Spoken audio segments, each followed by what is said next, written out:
This is Life is Meant to be Lived, a podcast about reimagining struggle, finding purpose in the hard moments, and choosing to fully live. Inspired by chronic illness, but made for everyone who's ever faced something hard. Because no matter what you're facing, life is meant to be lived.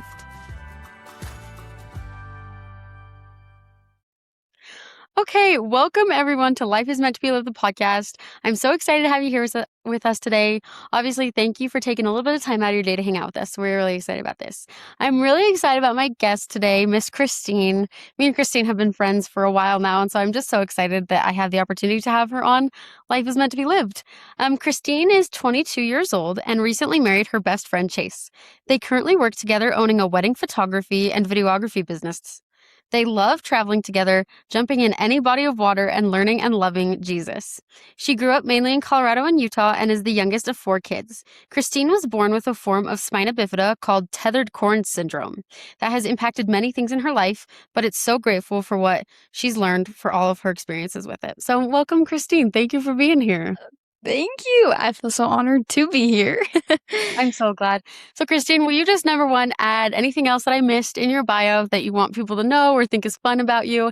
And then also kind of go back to the beginning. How did you get diagnosed? What was kind of going on? And, just kind of take us along your life for a second. Yeah. Well, I think you hit all the good points. Chase and I just got married like a year ago. And it's been so good. Like you were mentioning, I was born with this condition called tethered cord, and it's a really rare form of spina bifida. And so how the whole process kind of happened was I was born with it, but we didn't find out till I was 7 years old. And I was jumping on the trampoline one day with all my siblings. I'm the youngest of 4. So of course, they're going to double bounce me. I'm everywhere. So I fell and hit my leg. I came down on my leg a wrong way. And so I was on crutches for a few days. And I just remember complaining to my parents that my back was really hurting. And so they thought, oh, it's probably your crutches. Let's get you off your crutches and we'll see how you do.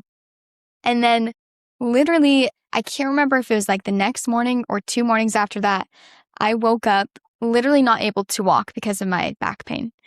And my parents were like, okay, this is not normal. We got to take her in. So I went to Primary Children's Hospital. At the time, we were living in Colorado. So it was in Denver, which was an hour drive from my house at the time.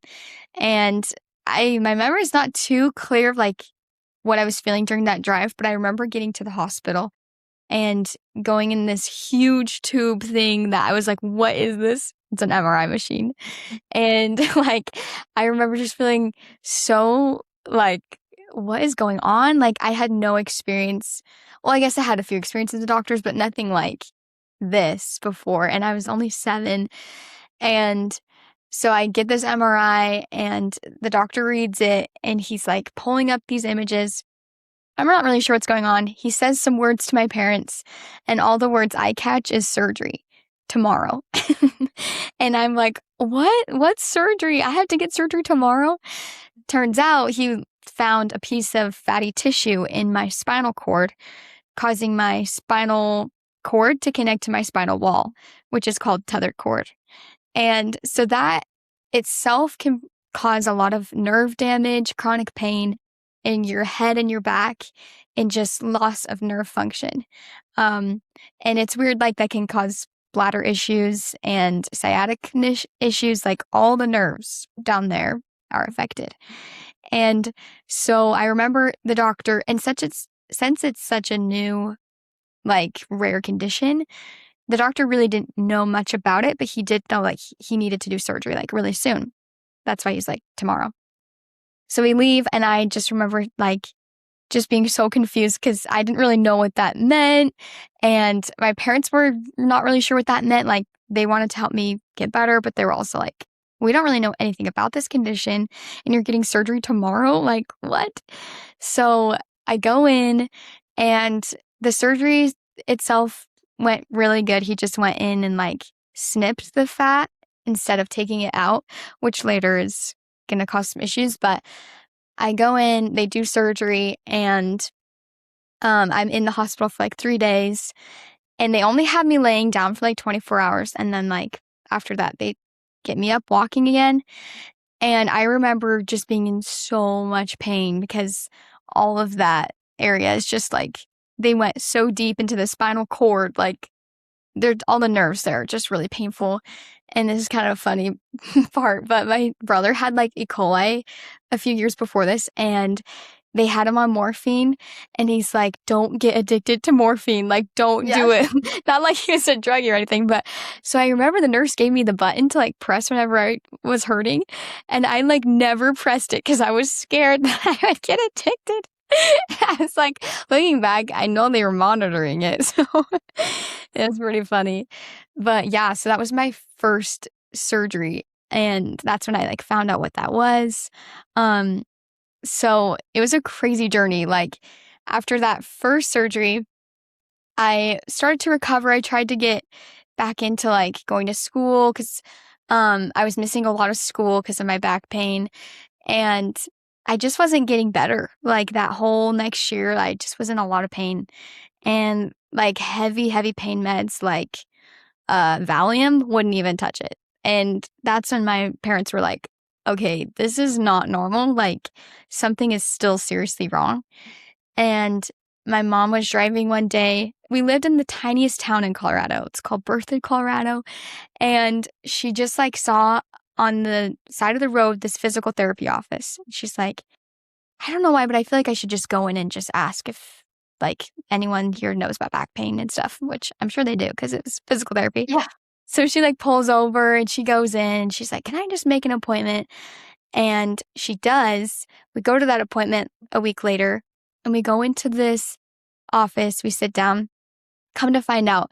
We explain this whole scenario. Like, it's such a rare condition what I have, tethered cord. And the physical therapist is like, all three of my kids have that exact condition. Isn't that crazy? And my mom like started crying because she's like, this is a miracle. And the Like fact that this was it's such so a rock. rare and all 3 of them have it, like, wow. All three. It was just crazy. The timing of that, I was like, there's no way that's a coincidence. So she had done so much research, reached out to doctors. Like she knew her stuff about this condition because all of her kids had it. And so she was like, okay, here's who I would go see. They're in Chicago. You're going to need to fly there because since it's so rare, not a lot of people know about it. So we did. We flew to this doctor, and it was just like the most devastating experience because basically this doctor told my parents like it was all in my head and that I was completely fine. I wasn't feeling anything. Like I was just making it up. And we came back. I remember flying home and just being like, I promise you, this is not in my head. My parents knew that too. They're like, we know our daughter. Like, she wouldn't make this up. And like, she wants to go run and play with the kids. Like, why would she not be doing that? And so we came back pretty disappointed. And ironically, that physical therapist brought one of her kids out to same situation, like super unhelpful. And so we're all like just devastated. What do we do next? So over that next few months, we still kept going to that physical therapist, and she ended up finding a different doctor. And he was also in Chicago, same place. So we're like, do we do it? We did it because we just literally had nowhere else to go because I was still in chronic pain. So we flew out there, and he was literally like a saint. Like he kind of looks like Abraham Lincoln. Dr. Frim, I love him.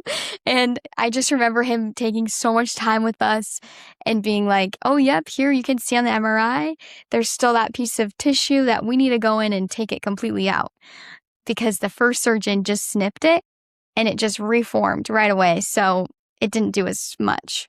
So he got me in a few days later. And that's when I really started to feel better, was after that surgery, because the recovery was so much more intense of like, you need to take it really, really slow. Like you're laying flat for 5 days instead of 24 hours, like Wow. so much better. Um, and after that surgery is when I was like, okay, I'm doing so much better. And I was able to get back into so many things, running, gymnastics, swimming, like I was back to myself. So that's kind of like the beginning story of how I found out in that first few years, which was crazy. Yeah. Can we pause on the fact that your physical therapist had 3 kids, all had the same thing, and it's so rare? Like, that is just amazing. And so, like, I just want to ask you, was there almost like a sort of comfort or like camaraderie that you found there? Because I know, like, I've got a couple friends with cystic fibrosis, and like, I know that I like hold them near and dear to my heart in like a different way than just like my normal friends. I mean, it's the same, but it's different. I don't know how to explain it. Um, like, tell me a little bit about that, like emotionally, like on all levels. How was that? How was that? Yes. Well, no, it's actually crazy because she had a daughter, I think either a year just younger than me, who had it. So, which was crazy. I didn't get to see her very often. Like, they didn't really come to the office too often, but I knew of her. Um, but this is the crazy, like, knowing that they had that and that they were experiencing very similar symptoms was so like validating to me because a lot of these symptoms are neurological. And so it's not like you're bleeding and you can see it or breaking an arm, but it's like it's deep in your spinal cord or it's in your head, like on the base of your skull. So it's hard for people to be like looking at you and, oh, you're sick or you're hurting. So understanding like they were also feeling those was just so validating. And this part is crazy. Later on, I can talk about this later, but like symptoms came back. I had to get some more surgeries and things. And having known that physical therapist brought me to connect with a different girl over Instagram who was also one of her patients who had the same exact like condition as me. And so that connection, we've been messaging and like her sister has it too. That was also very like, oh my goodness, you get it. Like no one else gets this. Like I can talk to you and you understand. And yeah, that was super, super validating. Wow, that's just so amazing. The other thing I think is really cool is that your mom like felt in tune enough with God to be like, I need to stop and just pull over and see this physical therapist. Like I just need to go do that. I think I I resonate a lot with what you said about the whole like you don't look sick thing, right? Like I've gotten that my entire life. And that one's really hard because it makes you feel really isolated. And then, I also resonate with a lot of things that have happened in my life that God has been like, you should go do this. And it doesn't make any sense, but then it's just like the biggest blessing in my life. So I love that. Okay. Well, So let's have you continue. yeah. When did your symptoms come back? And is that normal? Like, is that like a normal, for tethered cord syndrome? Is it not? Keep going with your life. Yeah. So like I said, at 8 years old, maybe it was 9. I think my first surgery was at 8. I don't know. In those 3 years, I had 2 surgeries. And then after that, I was good for like 10 years. Like I was saying, I was able to go back to school, like, and just live my life to the fullest. And like I was saying, I was running cross country and like all my high school years were so fun. And then it wasn't until I started my freshman year of college. It was right before then, actually, this summer. I had an episode of it was weird. So I was sitting in church and my arms just got super, super shaky and my head started to feel really lightheaded and my whole body just felt really fatigued and like just these weird off symptoms that never crossed my mind that would be related to tethered cord. So I ended up like going home that day and I was like, well, maybe it was like a panic attack or something, but I'd never had one of those either. And so I kind of just brushed it off. And then I went up to school my freshman year in college, and some of those same things would start happening during classes. Like my head would start to really hurt, my arms would go numb, and my lower back would start to hurt. And I was like, this is really strange. Like, I wonder if this has anything to do with like my nerves being damaged or anything. Like, it never crossed my mind that my tethered cord could be back. But the only person that like knows my history and things was my physical therapist. So I reached out to her. I was like, I don't know if you remember me. It's been like 10 years, but it's me. And she's like, oh, I totally remember you. And she did like some assessments on me. And she's like, I would go in and get an MRI just to be safe. I don't know for sure what's going on, but I would just go get an MRI. And like, I'm sure you get this too. Like, there's a little bit of I don't know. trauma's not the right word, but just like going back to the hospital over and over again and just being like, here we are again. Like, I remember going back into that MRI and I was just like, oh, I really, really hope I don't have to get another back surgery. Cause just it wipes you out. And it's just like, as helpful and wonderful as it is, it's just hard to go through that again. And sure enough, we get the MRI and the physical therapist can't read it. But at this point, she'd done more research. My old surgeon had stopped practicing. She's like, there's this new surgeon in Rhode Island. She's amazing. She's like from Germany. She's done so much research about tethered cord. Like, she's your girl. Like, she should read the MRI. And so we flew out to Rhode Island. And that was the tough part because you had to be in person to like have her read it. And so it's just like holding our breath, like, what is going on? And she read it and she's like, oh, yep, sure enough, you're retethered. And we're like, what does that mean? Like, you're saying, can it come back?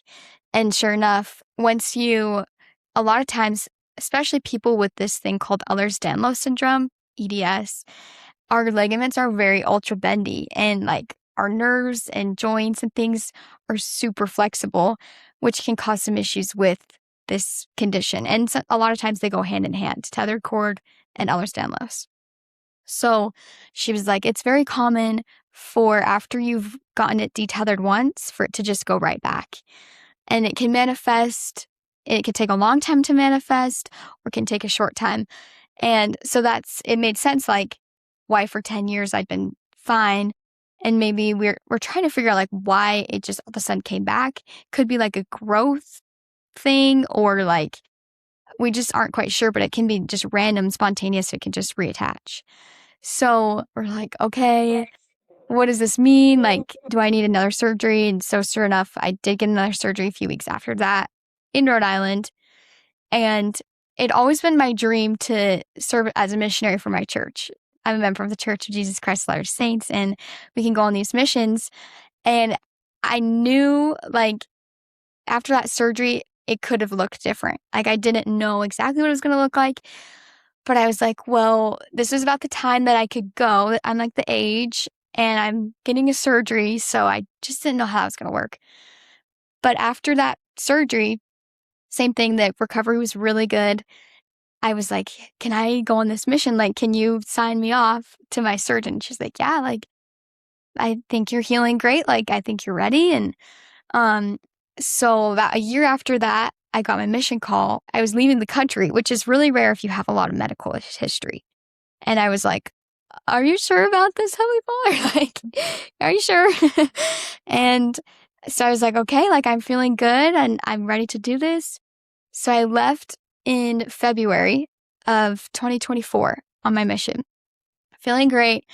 And there were a few off days, like while I was training to be a missionary, where I was like, my head kind of feels weird. That's weird. Because what happens is, since your spinal cord connects your head to your spine, a lot of times the nerves can affect both areas. Like, very low of your back is where I got all my surgeries, and the top of your head.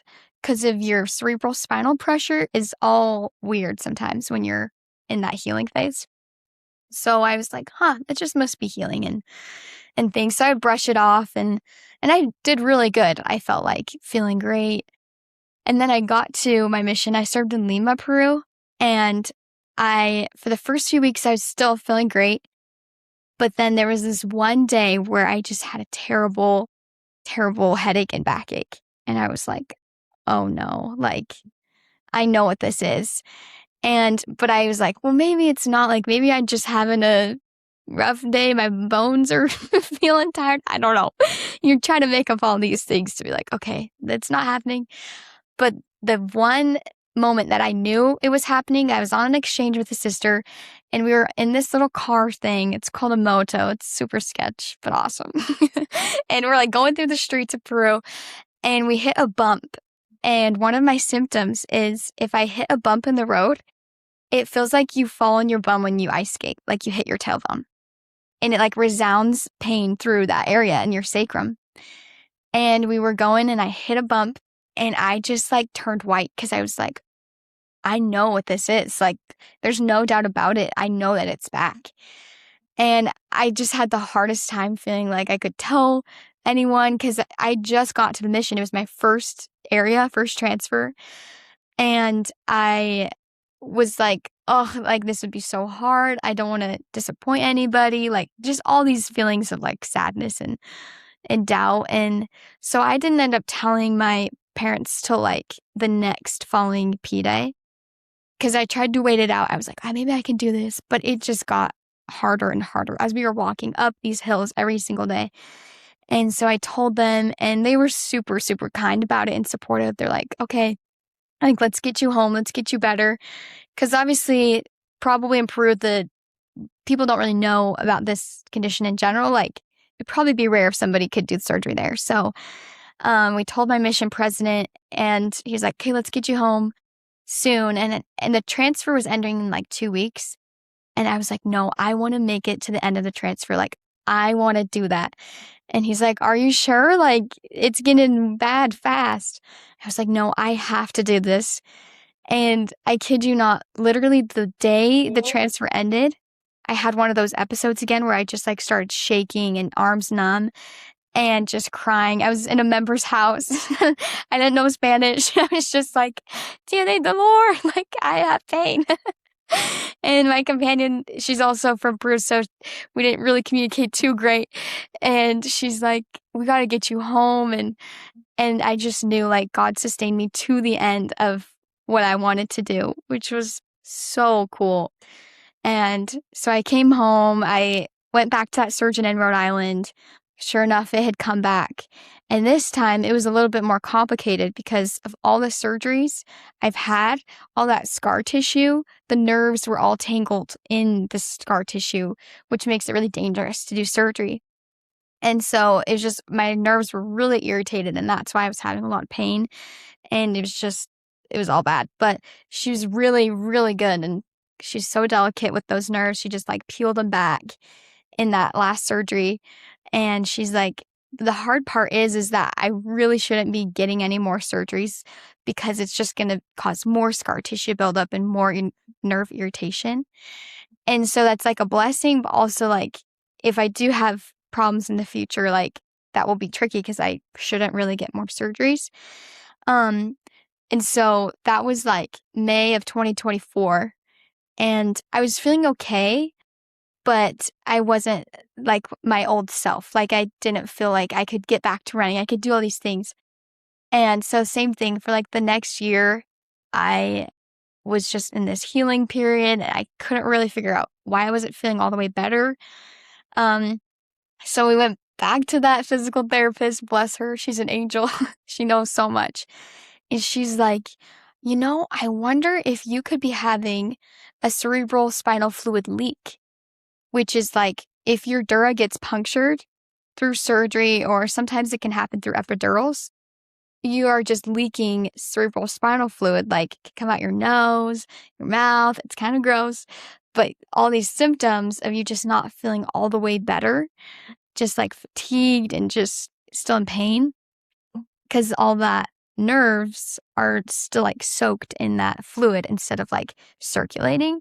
It's just sitting in the fluid, which is not ideal, and it can make it really painful. So she recommended I go see a pain and spine specialist to get a blood patch, which is the cure for a leak. Basically, they take out blood from your arm and they inject it through your spinal canal to like coagulate over that leak. So I ended up doing that about a year later.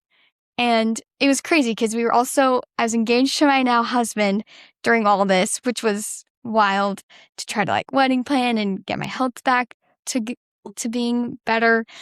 So after that, I was feeling so, so good. Like, I was like, that's it. Like, that is the cure. Like, I'm done. But then about 6 months later, sure enough, I'm like, oh, I'm not feeling good again. And what they think happened is the leak was so big that like it coagulated over most of it, just not all of it. So they ended up doing another blood patch just this last December. So that was my last one. And since I've been feeling pretty good, I mean, obviously, you probably get this, Molly. Like, you'll have your days where it's like, I'm just not feeling great. And it just might be like that for the rest of my life, but it is so much better than it was. And I can't complain. Like, God has been in it with me the whole time. Yeah. Wow. That even just listening to that, I'm like, I'm exhausted for you. Like that is so much. I want to ask you, like, you're listening to your story and, you wanted to go on a mission. You wanted to go like serve like Jesus and you wanted to be like him. And that's not the path that he ended up wanting for you. And, you went through a lot of stuff. How did you continue relying on him? Because I don't know how you are, but actually my biggest moments of reliance are in my hardest times. And I actually like my testimony and my trust in my Savior grows so much bigger in those times that you're like done. Um, some of my most faith building moments are when I have like screamed at God, like, I'm done. I can't do this anymore. Where the heck are you? Because this is exhausting and I don't know what else to do. And that's actually when a lot of my most tender, like, faith building moments have come. So I guess throughout all of this and what you've been doing, like, how do you continue relying on God when you're trying your best to do what's right and live your life the way He would want? And all of these things are still hard. That's such a good question. I totally relate to that, where it's just like so frustrating to be like, especially when it is a good thing. Like, I think when I came home from my mission, I was really frustrated because I was like, that was a good thing. Like, why couldn't I have stayed? That was like what you wanted me to do, Heavenly Father. Like, why am I here? And it was really cool because I think I learned very quickly that, like, I don't think that trial happened just for me. Like, I know I learned so much about that, but I started seeing like moms who have miscarried or moms who can't get pregnant or, you know, these people who wanted a good thing, but they couldn't ever have it or they couldn't get it. And obviously that's like a big comparison, but I was like, I wanted this mission so bad. I wanted to be a missionary so bad. And I couldn't finish 18 months. Like, why, you know? But my eyes were open to, I think one of the reasons that happened to me was so I could listen to those people and feel for them and be like, yes, like disappointment is so hard and grief is so hard and like this is so hard, but there are so many things that Heavenly Father like has going for you. Like, had I not come home from my mission, I wouldn't have met my now husband. And there's so many things that I look back and I'm like, there's so much good that came from my heart. And there are days where I'm like, this is actually the worst. Why can I not do this like right now? I really, really want to get back into running, but every time I try, it's so painful. And I'm a huge runner. And that's like a very, very disappointing thing for me. And I keep thinking like, what good is gonna come from this? You know, like how can this be good? But I keep thinking like there has to be some reason why. And I think it's so cool because it brings people together. Like I feel like though our situations are different, we have a connection where we get it. Like it's still hard and medical things are hard. And so I think that because of the things that we're going through, and because of Jesus, like he makes it all right. And he makes it so we can all grow closer together. And so I am so grateful for that. And I'm trying to learn that better. Yeah, I love that. I think Heavenly Father teaches me a lot about myself and like the world through a lot of my disease, right? Like different experiences and different things. And he really does open your eyes to different things that like without it, I don't think I would have seen. Like my life is mine because of my illness a lot of the time. And I've had to learn that and embrace that. And it's a good thing, right? It sounds cliche, but like if I had the opportunity to give up my cystic fibrosis, I don't think I would. Because it's really like shaped me into the person I want to be and lived my life the way I want to live it. And I don't know if you feel the same, but that's a hard lesson to learn, but almost like a really freeing one at the same time. I agree. No, I love that because I think you're so good at this. Like, instead of letting it control your life, like, you take hold of your life and you make it a good thing. Like, I just love what you're doing for the world with that, because I think so many people can just like let it overcome them and just be like, woe is me. And of course, everyone has those moments, but it's how you have that moment and get back up and say, okay, I totally agree. I think that same thing. This has been like one of the hardest things ever, but I've learned so much from it. And I'm so grateful that God like trusted me enough to do this, even though there are times where I'm like, this is actually the worst. There's so much good that comes from it. Yeah, I agree. And I think it's okay to acknowledge that it's actually the worst sometimes, right? Like, Yeah, I also had to learn that, 100%. like, it can be awful and wonderful at the same time. And like, two truths can coexist. And it doesn't make any sense, but it makes a ton of sense all at the same time, if that makes sense. Yes. Um, we're about out of time, but I want you to talk about your business for just a second, if you're okay with that. Christine is this amazing photographer. I literally love her. You're too good. Her and her husband Chase, like I said in the beginning, they actually have a wedding photography and videography business. So Christine's a photographer, Chase is a videographer, and they're the cutest. And I just, I think what they do is super, super cool together. Do you feel like your, spina bifida and your tethered cord syndrome has shaped the way that you do photography or the way that you conduct yourself in business and different things like that? That is an incredible question. I love that. I think understanding like this whole thing has made me so more aware of people and like that they are going through hard things. And it's kind of funny, but like weddings are stressful. If you don't know, like family dynamics could be tricky. And so I think it's made me more aware of people. Like, so I try to like see them. And sometimes like there's hard times where I'm like, oh, I hope like they're okay. And, clients can have hurt feelings or whatever, like that's just how business goes. And I think understanding like everyone's facing their hard has helped me so much in being like more compassionate towards the people I work with and giving them the benefit of the doubt.